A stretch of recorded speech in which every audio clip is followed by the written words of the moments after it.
अस्सलाम वालेकुम friends, welcome to my YouTube channel. आइए अब हम नावल के पार्ट नंबर 51 की तरफ बढ़ते हैं। व्हाट? आयशा ने फहीम को थप्पड़ मारा? पहले गोली अब थप्पड़, लेकिन क्यों? ये सब कब हुआ रकीम? और आयशा ने बड़ी महफिल में फहीम को थप्पड़ मार दिया और तूने कुछ नहीं कहा?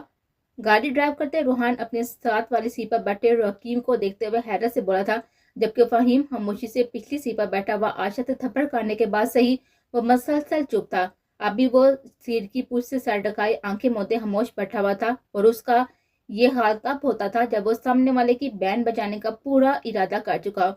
मैं कुछ पकड़ ही नहीं पाया यार, ये उसका हाथ पकड़ खड़ा था। मैंने उसको मना भी किया मगर उसने उसका हाथ नहीं छोड़ा, और तो और उसने हाथ पर किस पिका लिया, जिस पर बढ़कर उसने उसको थप्पड़ मार दिया। रकीब ने रूहान को तफसील से सारी बात बता दी थी, मगर फिर भी आयशा को सबकी मौजूदगी में लिहाज करना चाहिए था। रूहान ने बैक व्यू मिरर से फहीम को देखते हुए कहा, यार वो खुद को छूने पर पहले उस पर गोली चला चुकी है, इस बार तो फिर भी बस थप्पड़ पर इत्तेफाक किया है। हाँ, मगर ये और बात है, इस बार वक्त और मौका गलत था। रकीब ने कहते हुए एक बार फिर से मुड़कर फहीम को देखा था, जो अब भी इन दोनों की बातों से बेनियाज सिर की पुछ से गर्दन टकाई आंखें मूंदे पड़ा था। रकीब को उसकी ये मुस्तकिल चुप पूरी तरह से ठटक रहे थे। फहीम एक हंसने हंसाने वाला जिंदा दिल शख्स था। वो कम किसी बात पर ऐसे संजीदा होता था, लेकिन जब वो इस संजीदा मूड में आ जाता तो अपने दुश्मन के लिए मुकम्मल तबाही बन जाता था।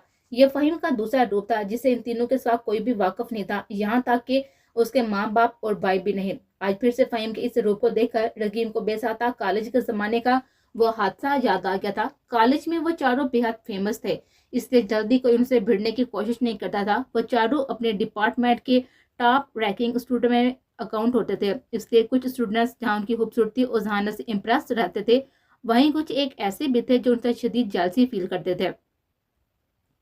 इन्हीं कुछ स्टूडेंट्स में एक वासक नाम का लड़का भी था, जो तो कोई तोप किस्म की शाय समझता था। कॉलेज में गुंडागर्दी करना, लड़कियों से छेड़छाड़ करने के अलावा नए स्टूडेंट्स की रैंकिंग और पूरे कॉलेज से पंगा लेना उसकी फेवरेट हॉबी थी। इन चारों से वो जरा कम ही उलझता था। वजह इन चारों की बेहद मकबूलियत के अलावा दबंग पर्सनैलिटी भी थी, जिसकी वजह से वासक उससे दूर दूर ही रहता था। मगर एक दिन फहीम की वासक से कैंटीन में लड़ाई हुई थी, जिसकी वजह से कॉलेज में आया एक न्यू कमर लड़का, जिसको रैंकिंग के नाम पर वासिक बिलावजा मार पीट रहा था। फहीम को इस मेनही से वजूद वाले लड़के को पिटते देखकर उस पर तरस आया था। तभी उस लड़के को बचाने के लिए वासक के पास जा पहुंचा था, मगर यह वासक की कम बहती थी कि उस लड़के को छोड़कर फहीम से उलझ पड़ा और नौबत मारपीट तक आ गई थी। तब हालिब रकीम आदि तीनों के बराबर बीच पर पढ़ कर बचाव करवाया था, मगर इसी दौरान वासक ने सबके सामने अचानक फहीम को थप्पड़ मार दिया था, और थप्पड़ खाते ही फहीम बिल्कुल साकत हो गया था, एकदम चुप। वो बिना किसी रिएक्शन दिए साकत आंखों से वासक को देखता रहा था, और इसी खामोशी से कैंटीन से कॉलेज के लिए निकलता चला गया। फिर सारा दिन वैसे ही खामोश अपने रूम में बंद रहा था, ना इन लोगों से मिला था और ना ही उसकी कॉल उठाई थी।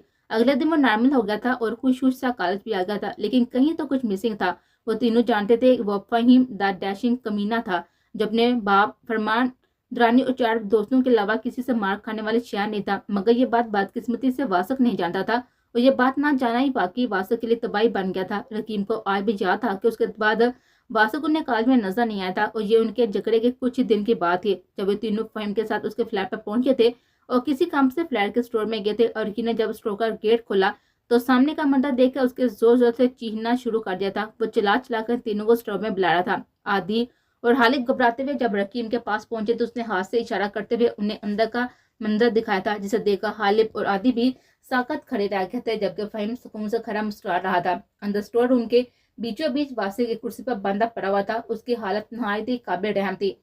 तन पर पहना हुआ लिबास जगह जगह से फटा हुआ था, गर्दन नीचे को झुकी हुई थी, और हकीम ने आगे बढ़कर तेज से वासिक को रस्सियों की कैसे आजाद किया था, मगर उसके पास से आती नागवाब बू के बम्बोकू से रकीम को मुंह फेरने पर मजबूर कर दिया था। आदि आगे बढ़कर वासु को सहारा देता जब फर्श पर लटाया था तो उसकी नजर वासु के चेहरे पर थी। उसके दाईं आंख खून आलूदा होकर छोटी टेंस बाल की तरह सूजी हुई थी, और चेहरे को जगह जगह ब्लेड से कट लगाकर बिगाड़ा गया था। रकीम ने जब कराते हुए वासु को सहारा से उठाकर पानी पिलाना चाहा, उन्हें अंदाजा हुआ कि हाथों पैरों के सिवा उसके जिस्म के कई जगह से हड्डियां भी टूटी हुई थी, जिसकी वजह से ना वो बैठ पा रहा था ना चल पा रहा था, और साथ ही उसके हाथ की उंगलियों को भी तोड़ा गया था। ये वही हाथ था जिस हाथ से वासक ने फहीम को थप्पड़ मारा था।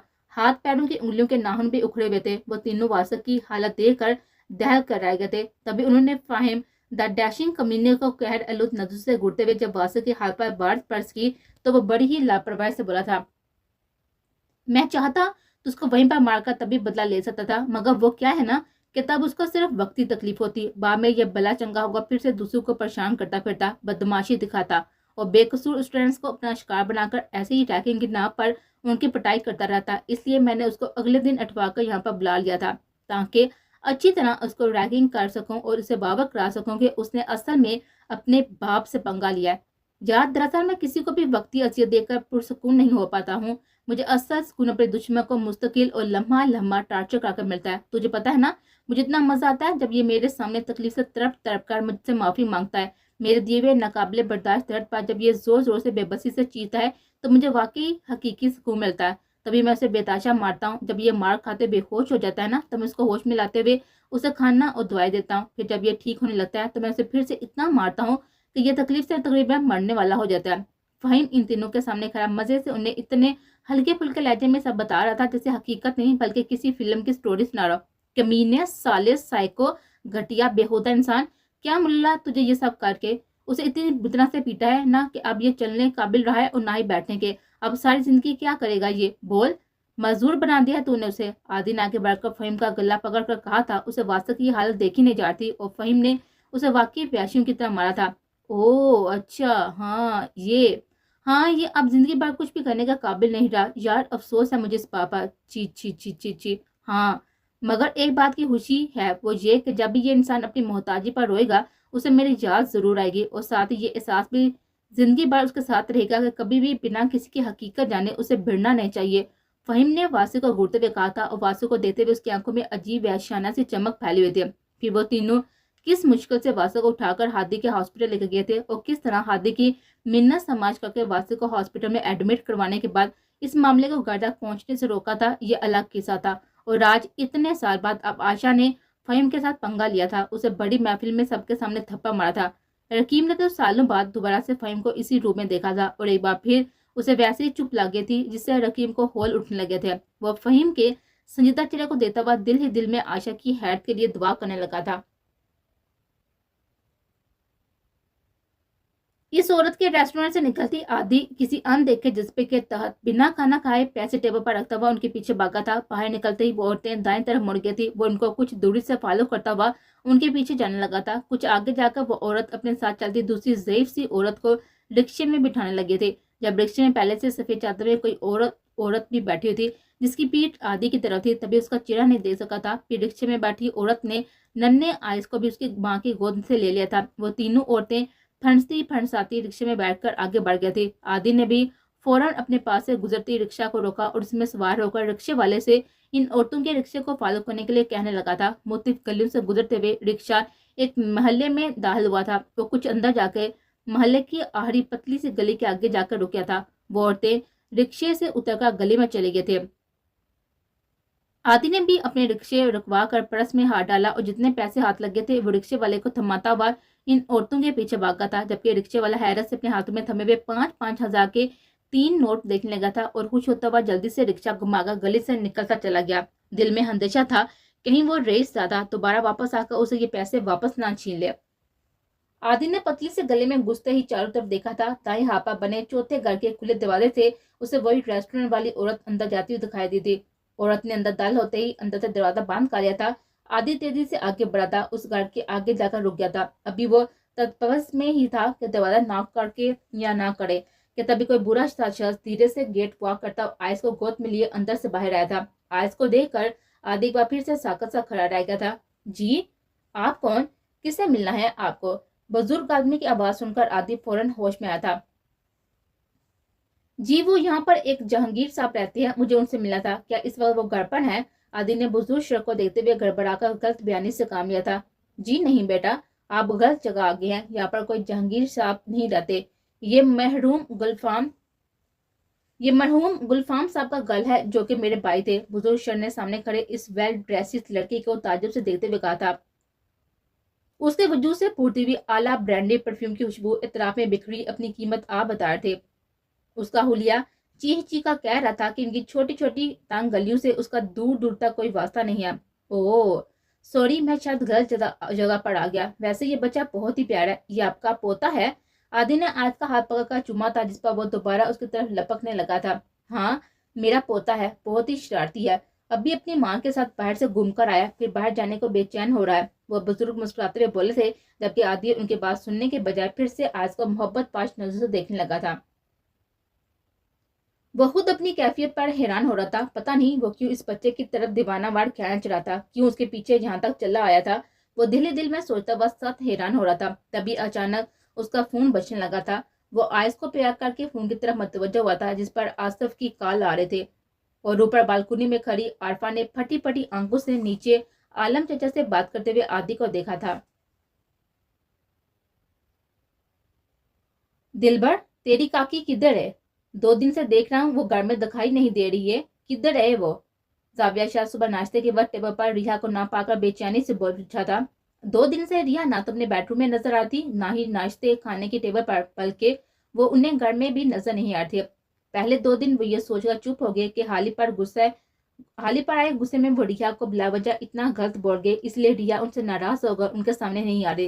हालांकि अपनी 32 साल रफाकत में ये उनकी और रिहा के बीच हुई पहली शदीद लड़ाई थी, जो बढ़ते बढ़ते दोनों तक पहुंच गए थे जो बढ़ते बढ़ते 2 दिनों तक पहुंच गई थी। इसलिए उनकी बर्दाश्त जवाब दे गए थे। रिहा को अब अपनी नाराजगी खत्म कर देनी चाहिए थी। काका जी, वो तो 2 दिन से छोटे काके के घर पर हैं। मैं बुलाने जाता हूँ, मगर वो मुझे डांट कर वापस भेज देती हैं। दिलबर मुंह लटका कर बोला। क्या? 2 दिन से वो घर पर नहीं है और तू मनु अब बता रहा है खोते? तुझे तो मैं आकर निपटता हूँ। पहले तेरी काकी का दिमाग ठिकाने लगाने पड़ेगा। की समझ आए मनु? अपने घर नू छड़ के ओथे की करदी पई है? इधर जाने का कोई फायदा नहीं है। मम्मी, रेहान चाचू के घर पर नहीं है। आपने उन्हें अपनी जिंदगी से निकल जाने को कहा था और अपने मामलात में बोलने को भी मना कर दिया था। 2 मिनट में उन्हें गैर बना दिया था ना, इसलिए वो अब आपके घर और आपकी जिंदगी से चली गई हैं। वो गुस्से से बड़बड़ाते बाहर जाने लगे थे जब हाशिम की पार तार आवाज पर झटका खाकर रुके थे। क्या कहा?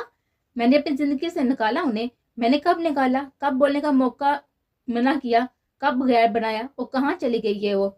देख हाशिम, मैनू बता रिहा किथे वे? और मैंने कदों निकालिया सी? बस गुस्से में बोल दिया। बता मैनू रिहा कहाँ है? वो बड़का बोलते हाशिम के सर पर खड़े हुए थे, जो कि खून से बटा जूस के सिप ले रहा था। बाकी सबके लबू पर भी दबी दबी मुस्कुराहट थी, सवाई हालिफ के। उसे अपना आप माँ और बाप का मुजरिम लग रहा था, जिसकी वजह से उसके माँ बाप के पीछे इतनी ज्यादा नाचाकी पैदा हो गई कि उसकी माँ को शोहर का घर छोड़ना पड़ा था। मेरी मामी को आपने मिस्टर शाह, आपने कहा था कि वो आपको और आपके घर को भूल जाए, यहाँ से चली जाए, तभी वो यहाँ से चली गई, क्योंकि ये घर तो आपका है और दूसरा घर रेहान चाचू का यानी कि उनके भाई का है। उनका तो कोई घर है ही नहीं। बाकी रहे उनके 3 बेटे, तो बेचारे बेटे खुद इस कदर गरीब गुरबा से हैं कि पाई पाई के नहीं अपने जालिम चाबर बाप के मोहताज है। उनका ना कोई घर है ना ठिकाना। वो खुद अपने बाप के घर में मजलूमों वाली जिंदगी गुजारे हैं, तो माँ को क्या सहारा देंगे? इसलिए मम्मी आप जैसे जालिम शोहर के जालमों से तंग आकर चली गई। हाशिम का फुल जज्बाती मूड ऑन हो चुका था, इसलिए वो अपने मसनूई आंसू पहुंचता हुआ फुल एक्सप्रेशन के साथ ही जोश से बोल रहा था, जिस पर अनाया और नाबिया बामुझ कर अपनी मुस्कुराहट रोक पा रही थी, जबकि हादी तासा से सहलाता हुआ बड़े भाई के ड्रम में मुलाजा कर रहा था। उन सब के बीच बस हालिम खामोशी से बैठा टेबल को घूर रहा था। ओए चुप कर जा, मैं जालिम शोहर हूँ। ये घर रिहा का नहीं है, उसके शोहर का नहीं है। मैं जालिम जाबर बाप हूँ। तू मेरे घर में मजलूमी वाली जिंदगी गुजार रहा है। वाह वाह खोते थे पुत्र, तेरे जैसे लोग अगर गरीब गुरबा में शामिल हो गए तो दुनिया में गरीब लफ्ज का मतलब होगा मिलीनियर्स। और क्या कहा कि तेरे पास घर नहीं है? ऐथे मेरी तरफ देख, बताता हूँ तुझे कि तेरे पास कितने घर हैं। पाकिस्तान में लाहौर, मंडी, कराची, इस्लामाबाद, मुल्तान, पेशावर से लेकर दुबई, लंदन, कनाडा तक तुम तीनों के नाम से इतनी प्रॉपर्टी खरीदी हुई है मैंने। किसके लिए? उस दिन के लिए कि तुम खुद को बेघर कहता फिरे। यहाँ लाहौर में ही अगले ब्लॉक में जो पिछले साल बंगला खरीदा, उसी में मैंने तेरे लिए वो घर नहीं है। और ये मिस्टर डॉक्टर पूरे मुल्क में मसीह का जज्बा लेकर लोगों की खिदमत करना चाहते थे। उनके हॉस्पिटल को पूरे पाकिस्तान भर में कितनी ब्रांचेस हैं जानता है तू? सब कुछ दिया मैंने तुम लोगों को इस दिन के लिए कि तुम खुद को गरीब गुरबा कहते फिरो। अब ये मजलूमियत का और गरीबी का रोना बंद करो और शराफत से बता रिहा कहाँ है, वरना सचमुच मैंने गरीब कर देना है तुझे। आशाना शिफ्ट करवा कर तेरे सारे अकाउंट फ्रीज करवा दूंगा, तब पता चलेगा गरीबी क्या होती है। जाविया चार हाशिम की तरफ एकदम जज्बाती हो गए थे और रिया की गैर मौजूदगी ने उन्हें परेशान कर डाला था। तभी उन्होंने नाश्ता करते हाशिम को गुस्से से पकड़कर अपने सामने खड़ा कर दिया था और भड़क कर बोलता चले गया, जिसका जोश बाप के अकाउंट फ्रीज करवाने की धमकी सुनकर जाग की तरह बैठ गया था। माफी, गलती हो गई मेरे जज्बाती शाहजी, आई मीन डैड, बताता हूँ। हाशिम मसनूई बेबसी से उनके सामने दोनों हाथ जोड़ता हुआ बोलता और हालिब के सिवा बाकी सब मजे से उसके क्लास लगते हुए देख रहे थे। बता मुझे, रिया किधर है कमीने? वो हाशिम को कान से पकड़ते पूछने लगे थे। कान तो छोड़ने जालिम जाबर बाप। हाशिम अपना कान छुड़वाता हुआ जो कि जाविया शाह के साथ गिफ्ट में था, जल्दी बता। उसका कान छोड़कर उसे घूरते बोले, मम्मी आपसे नाराज होकर आशियाना चले गई हैं। वो कह रही थी कि ना उनका शोहर उनका अपना है और ना ही उनके शोहर का घर उनका है, बल्कि इस दुनिया में अब उनका कोई भी घर नहीं रहा। माँ बाप थे मगर वो चल बसे, एक भाई है मगर इस उम्र में आकर वो अपने भाई पर बोझ बनना नहीं चाहती, इसलिए वो सुबह से ही रेहान चाचू के यहाँ से आशियाना शिफ्ट कर गए। हाशिम मसल बात छुपाता हुआ लब बीच का फुल संजीदगी से बोला था, हालांकि बात कुछ कुछ सच थी। रिया गई तो आशियाना ही थी मगर इस तरह नहीं जैसे हाशिम बता रहा था, बल्कि वो जैनब और फातिमा के साथ किसी और मकसद से वहां गई थी। लेकिन इस वक्त जाविया शाह के चेहरे पर जो एक्सप्रेशन थे उन्होंने हाशिम को ऐसा मजा दिया कि वो असल बात छुपाकर बाप को सताने का मूड बना चुका था, जबकि सामने खड़े जाविया शाह हैरत से मुंह खोले जैसे बोलना भूल गए थे। वो जानते थे रिया उनसे हफा है, मगर इस हद तक कि वो उनके साथ उनके घर को भी छोड़कर चलेगी, वो भी इस जगह जहाँ पर जमाने के सताए मजलूम वाल लावारस लोग रहते थे, जिनकी कफालत वो चारों दोस्त मिलकर करते थे। क्या वाकई वो उनसे इस कदर मायूस हो गई थी? उनके गुस्से में कई बातों से इतनी दिल बर्दाश्त हो गई कि खुद को बेघर और बेसहारा समझने लगे थे। क्या वो उनकी जात पर इतना भी एतबार नहीं करती थी? जाविया शाह अजियत से सोचते हुए बिना किसी से कुछ भी कहे डाइनिंग रूम से निकलकर अपने रूम में चले गए थे। उनका गुमसुम सा अंदाज देखकर हादी, अनाबिया और अनाया ने उन्हें रोकना चाहा, मगर हाशिम ने इशारे से उन्हें मना कर दिया था और अपना फोन हाथ में लिए हुए लब बीच का मुस्कुराहट रोते हुए एक नंबर मिलाने लगा था। इसी दौरान कब से खामोश साका सा बैठा हालिब बिना किसी की तरफ देखे तेजी से उठाता और बाहर निकलता चला गया। वो अपनी माँ को आशियाने में तो नहीं रहने दे सकता था, ये घर उसकी मम्मी का था, यहाँ रहने का हक उनका था। अगर यहाँ से कोई जाता तो हालिब जाता, उसकी माँ नहीं जो बेहता उसके घर से उसकी वजह से घर बदर हो गई थी। अपने रूम में आकर जाविया शाह सीधे बेड की तरफ पड़े थे, जहाँ पर साइड टेबल पर पड़ी अपनी और रिया की फ्रेम फोटो को हाथ में लिए वो रिया को देखने लगे थे। उनकी शादी जिन हालात में हुई थी उनको देखते हुए रिया ने शादी के बाद उनके घर को और उन्हें इसी समझदारी से संभाला था कि जाविया शाह को कभी भी उनसे कोई भी शिकायत नहीं होती, बल्कि रिया ने खुद ही उन्हें कभी किसी किस्म की शिकायत का मौका नहीं दिया था। उन्हें समझदारी के साथ हर कदम फूंक फूंक कर रखा था। इताअत, मोहब्बत, फरमाबरदारी, नरम हुई और वफाशारी, ये सारी रिया की वो खूबियां थी जो जाविया शाह को उनका दीवाना बनाती थी।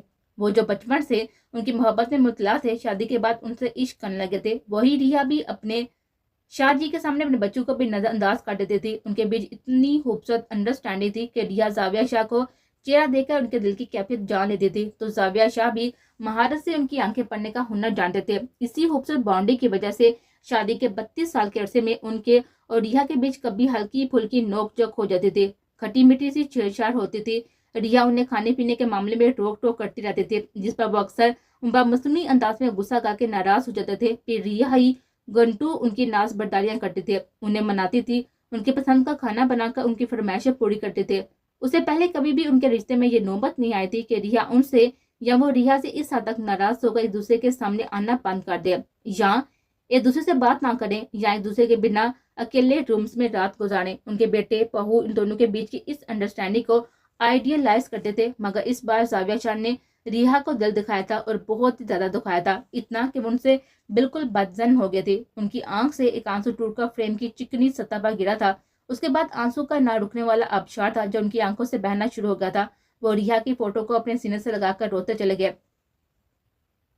शाहजी, न जाने उन्हें रोता कितनी देर हो गई थी जब रिया के वापस उन्हें तेजी से उठाकर दरवाजे को देखा था, जहाँ पर रिया हैरान परेशान से खड़ी उन्हें देख रही थी। फिर उनकी भीगी हुई आंखों को देखकर वह नफी में साइल लाते हुए अंदर डाल हुई थी।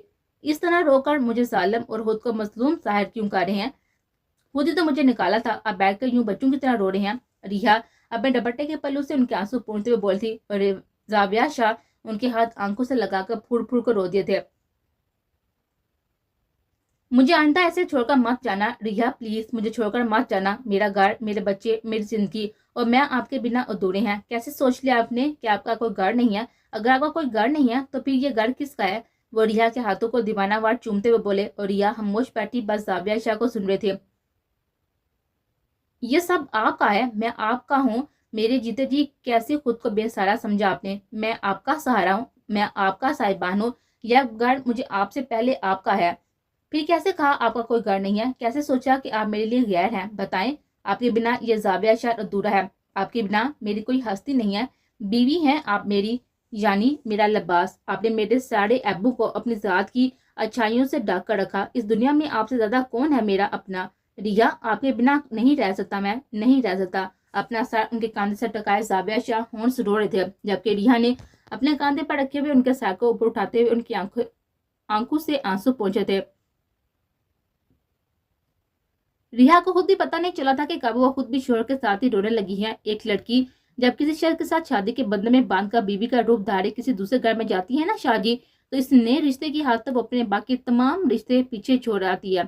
اس ایک رشتے کے سامنے اس کے دوسرے سارے رشتے خود بخود کمزور پڑ جاتے ہیں۔ وہ بھول جاتی ہے کہ وہ کسی کی بیٹی، کسی کی بہن ہے، کیونکہ شادی کے بعد ان رشتوں کو وہ دوسرے درجے پر رکھ چکی ہوتی ہے۔ اس کی زندگی میں پہلا درجہ اس کے شوہر کا بن جاتا ہے۔ اسے بس اتنا یاد رہتا ہے کہ پہلے وہ کسی کی بیوی ہے، بعد میں کچھ اور ہے۔ اسے اپنے ماں باپ سے بھی پہلے شوہر کی مانی پڑتی ہے، اس کے ہر حکم پر سر جھکانا پڑتا ہے، اس کے حقوق و فرائض کو پورا کرنا پڑتا ہے۔ پھر وہ جب ماں بنتی ہے نا، تب اس کے شوہر کی 23 ذمہ داریاں کم نہیں ہوتی بلکہ مزید بڑھ جاتی ہیں۔ وہ اپنے بچوں کے لیے بھی اپنے شوہر کو نظر انداز نہیں کرتی۔ بھلے ہی عورت کے لیے اس کے بچے اس کی دنیا ہوتی ہیں، مگر اس کا شوہر جو اس کی کل کائنات ہوتا ہے، اس کے بچوں کا باپ ہوتا ہے، وہ ہمیشہ اس کی پہلی ترجیح رہتا ہے۔ مجھے بھی بچپن سے یہ سب سکھایا گیا تھا شاہ جی، مجھے بچپن ہی میں بتا دیا گیا تھا کہ آپ ہی میرے ہم سفر بنے گے۔ بچپن ہی سے میری آنکھوں نے آپ کے خواب دیکھنے شروع کر دیے تھے، پھر جوانی کی دہلیز تک پہنچتے پہنچتے آپ کی محبت میری رگوں میں خون کی مانت دوڑنے لگے۔ شادی کے بعد بھی میں نے ہمیشہ آپ کو شوہر سے زیادہ اپنا محبوب مانا ہے، آپ سے عشق کیا ہے، آپ کی پرستش کی ہے۔ بچوں کے آنے کے بعد بھی میں نے کبھی آپ کو نظر انداز نہیں کیا، کبھی بھی آپ کو اپنی ذات سے شکایت کا موقع نہیں دیا، آپ کی عزت میں کہیں بھی کوئی کمی نہیں آنے دی۔ میرے بچے میری دنیا ہے تو آپ میری کائنات ہے۔ میں کیسی آپ نے میرے سامنے اپنے اور حالب کے درمیان کسی ایک کو چننے کی بات رکھی ہے؟ آپ نے مجھے ازمائش میں ڈالا، جبکہ آپ اچھی طرح جانتے ہیں کہ میری پہلی ترجیح آپ ہوں گے۔ پھر بھی آپ نے ایک بیوی کو اور ایک ماں کو امتحان میں ڈالا۔ میرے بچے میری زندگی ہیں شاہ جی، تو آپ زندہ رہنے کی وجہ ہے۔ آپ کے بنا کیسے میں زندہ رہ سکتی ہوں؟ بتائیں، آپ ہیں تو سب کچھ ہے، میرا گھر، میرے بچے اور رہائشہ کا وجود بھی۔ آپ نہیں تو کچھ بھی نہیں، کچھ بھی نہیں۔ اپنی زندگی کے 32 سال آپ کے نام کر دیے، 32 سال بعد آپ مجھے کہتے ہیں کہ میں آپ کو بھول جاؤں؟ کیسے شاہ جی، کیسے بھول جاؤں؟ آپ کو بھول جاؤں گی تو اپنی ہستی کو بھول جاؤں گی، جسم کے ساتھ ان سانسوں کا رشتہ بھول جاؤں گی، دل کے ساتھ ان دھڑکن کا ربط بھول جاؤں گی۔ آپ کو بھول گئی تو جینا بھول جاؤں گی شاہ جی۔ ریا روتے روتے ان کے سینے سے لگ گئی تھی، جبکہ زاویہ شاہ سانس روکے اپنے سینے سے لگی۔ ریا شاہ ان کی باتوں کو سن کر ششدر رہ گئے تھے۔ وہ جانتے تھے ریا ان سے شدید محبت کرتی تھی، مگر اس وقت ان کے لفظوں اور آنکھوں سے جو جذبہ آشکار ہو رہا تھا وہ محبت سے بہت اوپر کا درجہ رہتا تھا۔ انہوں نے اپنے سینے سے لگی ریا کے گرد اپنی باہوں کا حصار باندھا تھا اور جھک کر ان کی پیشانی کو اپنے ہونٹوں سے چھوا تھا۔ انایا دیکھو، سامنے لیلا مجنوں کا رومانٹک سا سین چل رہا ہے، کچھ سیکھو میری مومی سے۔ آج تک اپنے ظالم شوہر سے کتنی محبت کرتی ہیں، ایک تم ہو نکمی، آج تک مجھ سے پراپرلی آئی لو یو بھی نہیں کہا۔ ہاشم شرارت سے بولتا ہوا ہادی انابیہ اور نایا کے ساتھ اندر داخل ہوا تھا۔ ان کی آواز سن کر ریا فوراً حجر سی ہوتی ہوئی زاویہ شہر سے دور ہوئی تھی اور ساتھ ہی انہوں نے گڑ کر ہاشم کو دیکھا تھا۔ تم تو بولو ہی مت، شرم نہیں آتی باپ کو جھوٹ بول کر رلاتے ہوئے؟ وہ تو نا میرا حال ہی مجھے سب بتاتا ہے، میں یہاں ہوتی نہ میں یہاں ہوتی۔ جانتے ہو کتنا رلایا تم نے اپنے ڈیڈ کو؟ شاہ جی، میں آشانہ، فاطمہ بابی اور زینب کے ساتھ کچھ سامان اور کپڑے دینے گئے تھے، مگر اس شیطان نے آپ سے جھوٹ بولا اور جان بوجھ کر آپ کو پریشان کیا۔ ریا آگے بڑھ کر ہاشم کا کان کھینچتے بولی، انایا یار بچاؤ، یہ دونوں میاں بیوی تمہارے شوہر کو بے کان کر دیں گے۔ ہاشم نے ماں کی گرفت سے اپنا کان چھپاتے ہوئے دہائی دی۔ یو ڈیزرو اٹ جناب، آپ نے کیوں جھوٹ بولا ڈیڈ سے؟ آپ اتنی سزا تو بنتی ہے نا۔ انایا مزے سے ہاتھ جاڑتی ہوئی بولتی، ارے اگر میں یہ نہیں کرتا تو یہ لیلا مجنون نہ جانے کب تک ایسے ہی دوسرے سے جدا رہتے۔